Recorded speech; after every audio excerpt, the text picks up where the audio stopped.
Kinzak, and I'm going to be doing a demonstration today on how to use metal stamps. Stamps are typically struck with a percussive device like a hammer. They come in different sizes, 1/16 all the way up to 1/2 inch or larger. They're typically made out of tool steel and are typically heat treated.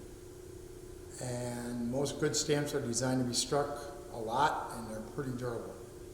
Cheaper stamps, they're not as durable, and they tend to bend, or they'll start to chip at the top from being struck. So if you're going to do a lot of stamping, I would say buy some decent ones, because they last a really long time. You're more apt to lose them than you are to wreck them. Speaking of that, you'll want to make sure that you're wearing safety gear. Safety glasses are a must whenever you're striking something. Stuff can come off the hammer, stuff can come off the part you're striking, stuff can come off the stamp. I've seen stamps chip. That stuff can fly, hit you in the eye. You don't really want that. The other thing is that when I use stamps a lot, I hold them with something. I don't hold them in my bare hand, because I'm usually going to whack them pretty hard. So I use a holding device, either a device designed to hold a stamp or a punch, or a vice grips. All right, let's get our materials and show you what we're going to be doing. All right, here's my tools that I'm going to be using. Here's a couple of hammers. This happens to be a 3/8 set of stamps.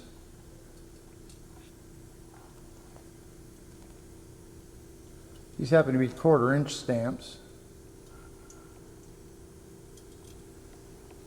This set happens to be 5/32.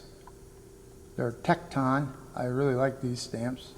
And then of course we got the obligatory stamps that basically came from Menards. They're not bad stamps. I've used these a bit. I think they work pretty well. If you look up in this set, we're already missing number 4, because it went flying somewhere and no one's turned it in yet.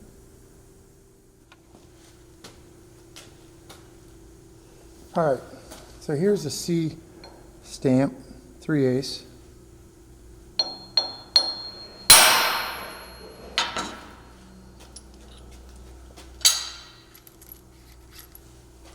Here's the C stamp, 5/32. No, I'm sorry, 6mm.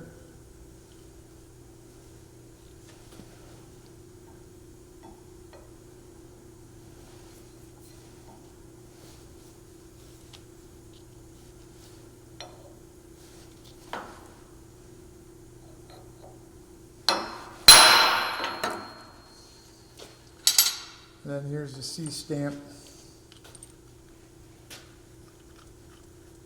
5/32.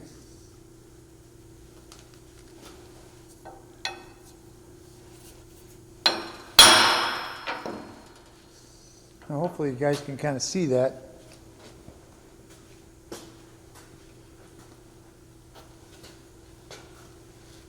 Getting close with one of these.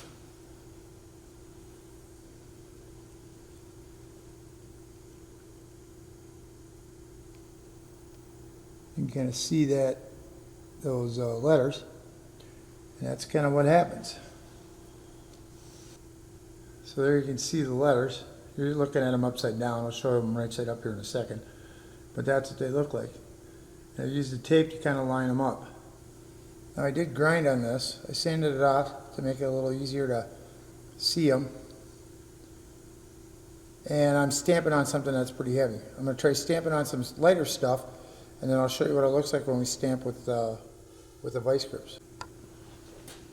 All right. Hold on one second. So what I did here was I stamped my name in this. Let's see if we can make it so you guys can see it. Oh yeah, you guys can see it. It's pretty good. I stamped my name in it. And what I wound up doing is when I first hit this, it was off this table in one of these holes. So what I did was I brought it back so it was on one of these bars. So you want to make sure that when you're stamping, you have something really solid under what you're stamping. That's one of the best tips I can give you. And it's plenty deep. I mean, if I take the tape off of here, it turned out really well. So I kind of like that. And again, I would just make sure you got everything sort of set up the way you want it when you go to stamp. Well, there you guys can see how to stamp. A couple of things. If you put the stamp in the wrong orientation and stamp the part, there's not a lot you can do to switch it or to repair it. If you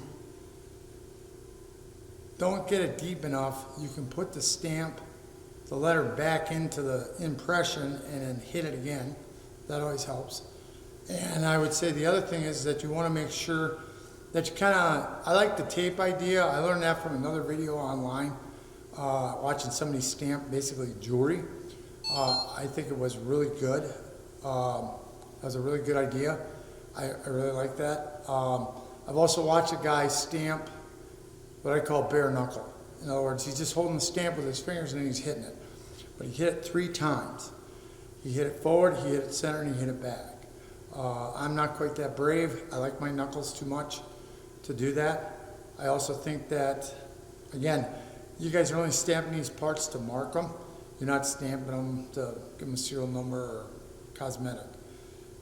As a welder, you need to know how to stamp, because what happens at a lot of places, if you're doing qualified work or you're doing code level work, you're going to have to mark the welds that you make.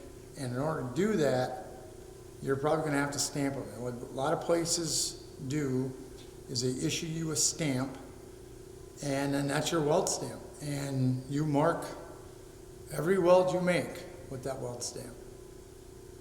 For our application here, you guys just need to stamp your name, first and last, the date, the level, and then what instructor, it's the initials of the instructor it's supposed to go to. Either CH for me, PG for Paul, PF for Pat. And again, if you have questions, come and find one of us, ask us, we'll get you on the right track. If you're not sure what I showed you in the video, obviously come and find me. We'll walk you through it again. Thanks for watching.